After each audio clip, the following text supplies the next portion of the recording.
शिक्षा दर्शन में आप सबका एक बार फिर से बहुत बहुत स्वागत है। आज की इस वीडियो में बात करेंगे तुलसीदास जी की साहित्यिक परिचय के विषय में। तो वीडियो को शुरू करते हैं और जानते हैं।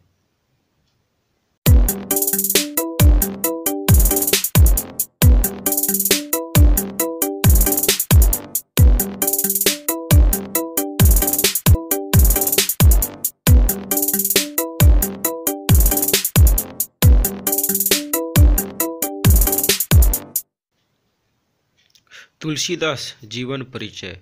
तुलसीदास के परम शिष्य बाबा बेनी माधव दास द्वारा रचित गोसाई चरित के अनुसार इनका जन्म श्रवण शुक्ल सप्तमी के दिन संवत 1554 में हुआ, लेकिन अनेक कारणों से विद्वान इस तिथि से सहमत नहीं है। डॉक्टर माता प्रसाद गुप्त के अनुसार विद्वान इसका जन्म संवत 1589 ईस्वी मानते हैं। अधिकांश विद्वान इनका जन्म स्थान उत्तर प्रदेश बांदा जिले के राजापुरा गांव को मानते हैं। अन्य विद्वान सोरो नामक स्थान को इनका जन्म स्थान मानते हैं। दोस्तों, तुलसीदास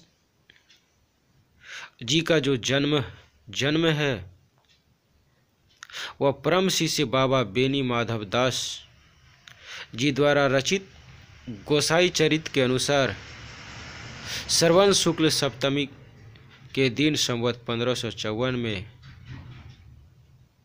हुआ है, लेकिन अनेक कारणों से विद्वान इस तिथि को नहीं मानते हैं। डॉक्टर माता प्रसाद के अनुसार इनका जन्म संवत 1559 ईस्वी मानते हैं। अधिकांश विद्वान इनका जन्म स्थान उत्तर प्रदेश के बांदा जिले के राजपुर गांव को मानते हैं, लेकिन अन्य विद्वान सोरो नामक स्थान को इनका जन्म मानते हैं। ये सरयू पारीण ब्राह्मण थे। इनके पिता का नाम आत्माराम दुबे और माता का नाम हुलसी था। इनका विवाह दीनबंधु की पुत्री रत्नावली से हुआ।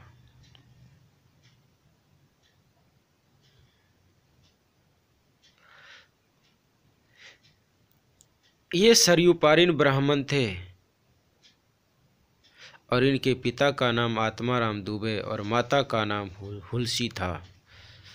इनका विवाह दीनबंधु की पुत्री रत्नावली से हुआ। प्रमुख रचनाएं। तुलसीदास के नाम से 36 रचनाएं जुड़ी है। इनमें से 12 रचनाएं ही प्रमाणिक है। दोहावली, कवितावली, गीतावली, कृष्ण गीतावली, विनय पत्रिका, रामचरितमानस इत्यादि महत्वपूर्ण रचनाएं समाहित है। तुलसीदास जी के नाम से 36 रचनाएं जुड़ी हुई है। इनमें से 12 रचनाएं प्रमाणित है, जो कि दोहावली, कवितावली, गीतावली, कृष्ण गीतावली, विनय पत्रिका, रामचरितमानस इत्यादि, ये सभी महत्वपूर्ण रचनाएं हैं। काव्यगत विशेषताएं। पहला है विषय की व्यापकता। तुलसीदास ने अपने युग का गहन एवं गंभीर अध्ययन किया। उन्होंने अपने युग के जीवन के लगभग सभी पक्षों पर लेखनी चलाई है। उनके काव्य में धर्म, दर्शन, संस्कृति, भक्ति, कला आदि का सुंदर समन्वय हुआ है। विभिन्न भावों और सभी रसों को उनकी रचनाओं में स्थान मिला। दोस्तों, विषय की व्यापकता। इनमें तुलसीदास जी ने अपने युग की गहनता और गंभीरता के साथ अध्ययन किए हैं। उन्होंने अपने युग में जीवन के लगभग सभी पक्षों पर अपनी लेखनी चलाई है। उनके काव्य में धर्म, दर्शन, संस्कृति, भक्ति का सुंदर समन्वय हुआ है। विभिन्न भावों और सभी रसों को उन्होंने अपनी रचनाओं में स्थान दिए हैं। दूसरा है श्री राम का स्वरूप। महाकवि तुलसीदास ने अपने काव्य में श्री राम को विष्णु का अवतार मानते हुए उनके सगुण एवं निर्गुण दोनों रूपों का उल्लेख किया है। श्री राम को धर्म का रक्षक और अधर्म का विनाश करने वाला माना है। उन्होंने श्री राम के चरित्र में शील, सौंदर्य एवं शक्ति का समन्वय प्रस्तुत किया है। दूसरा है श्री राम का स्वरूप। इनमें तुलसीदास जी ने अपने काव्य में श्री राम को विष्णु का अवतार माना है। उनके सगुण और निर्गुण दोनों रूपों का उल्लेख किए हैं। श्री राम को धर्म का रक्षक और अधर्म का विनाश करने वाला बताया है। उन्होंने श्री राम के चरित्र में शील, सौंदर्य और शक्ति का समन्वय प्रस्तुत किए हैं। तीसरा, समन्वय की भावना। तुलसीदास के काव्य में समन्वय की भावना का अद्भुत चित्रण हुआ है। तत्कालीन समाज में धार्मिक, सांस्कृतिक, राजनीतिक, सामाजिक एवं आदि सभी समस्याओं का किसी न किसी रूप में उल्लेख हुआ है। तीसरा, समन्वय की भावना। इसमें तुलसीदास जी ने अपने काव्य में समन्वय की भावना को अद्भुत ढंग से चित्रित किए हैं। तत्कालीन समाज में धार्मिक, सांस्कृतिक, राजनीतिक, सामाजिक आदि सभी समस्याओं का किसी न किसी रूप में उन्होंने उल्लेख किए हैं। चौथा है दार्शनिक भावना। तुलसीदास का संपूर्ण काव्य दार्शनिक पृष्ठभूमि पर आधारित है। तुलसीदास ने दर्शन के नीरस सिद्धांत को भावपूर्ण एवं कोमल भाव में बड़ी सफलतापूर्वक उद्घाटित किया है। तुलसीदास ने विविध दार्शनिक मतों को ग्रहण करते हुए भी उनमें तारतम्य बैठाकर उनका अद्भुत समन्वय किया है। उनकी दार्शनिक विचारधारा मौलिकतापूर्ण है। इसमें तुलसीदास जी ने संपूर्ण काव्य को दार्शनिक पृष्ठभूमि पर तुलसीदास जी की संपूर्ण काव्य दार्शनिक पृष्ठभूमि पर आधारित है। तुलसीदास जी ने अपने दर्शन में नीरस सिद्धांत को भावपूर्ण और कोमल भाषा में बड़े ही सफलतापूर्वक उद्घाटित किए, प्रदर्शित किए। तुलसीदास जी ने विविध दार्शनिक मतों को ग्रहण करके उनमें तारतम्य बैठाकर, उसमें सामंजस्य को बैठाकर उनका अद्भुत समन्वय किया है। उनकी दार्शनिक विचारधारा मौलिकतापूर्ण है। पांचवा है प्रकृति चित्रण। तुलसीदास ने प्रकृति का अत्यंत मनोरम चित्रण किया है। तुलसी काव्य में प्रकृति के विभिन्न रूपों का चित्रण किया गया है।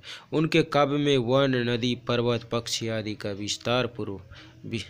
विस्तृत वर्णन मिलता है। प्रकृति चित्रण। इनमें तुलसीदास जी ने प्रकृति का अत्यंत ही मनोरम ढंग से चित्रण किया है।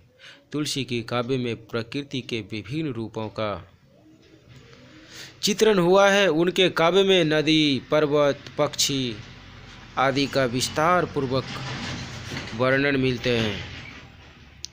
छठा है प्रबंध योजना। तुलसी की प्रबंध योजना अद्वितीय है। उनकी लगभग सभी रचनाओं में कथा सूत्र पाया जाता है। रामचरितमानस की प्रबंध पटुता सर्वश्रेष्ठ है। सारी कथा मार्मिक प्रसंगों से भरी पड़ी है। प्रबंध योजना। इनमें तुलसीदास जी के प्रबंध योजना अद्वितीय है। उनमें लगभग सभी रचनाओं में कथा सूत्र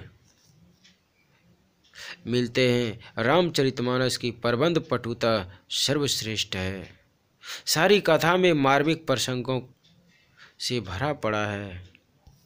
भरी पड़ी है। सातवां है कला पक्ष। तुलसी के काव्य का कला पक्ष काफ़ी समुन्नत एवं विकसित है। उन्होंने अपने समय की प्रसिद्ध अवधी और ब्रज दोनों भाषाओं में काव्य रचना की। रामचरितमानस में अवधी तथा विनय पत्रिका में ब्रज भाव का सफल प्रयोग हुआ है। कला पक्ष। इसमें तुलसीदास जी ने अपने काव्य में कला पक्ष को काफ़ी समुन्नत और विकसित है। उन्होंने अपने समय की प्रसिद्ध अवधि और उन्होंने अपने समय में प्रसिद्ध अवधी और ब्रज भाषा, ये दोनों भाषाओं को काव्य की रचनाएं की है। रामचरितमानस में अवधी तथा विनय पत्रिका में ब्रज भाषा का सफल प्रयोग किए हैं। 8वां है मृत्यु। तुलसीदास संवत 1880 को श्रवण शुक्ल की सप्तमी को अपना नश्वर शरीर त्याग कर प्रभु शरण में चले गए। दोस्तों, आज के इस वीडियो में तुलसीदास की साहित्यिक परिचय के विषय में बताया हूँ। यदि वीडियो अच्छा लगे तो वीडियो को लाइक करें, साथ ही साथ अपने दोस्तों को भी शेयर करें। आज के लिए इस वीडियो में इतना ही, फिर मिलते हैं अगले वीडियो में। तब तक के लिए धन्यवाद।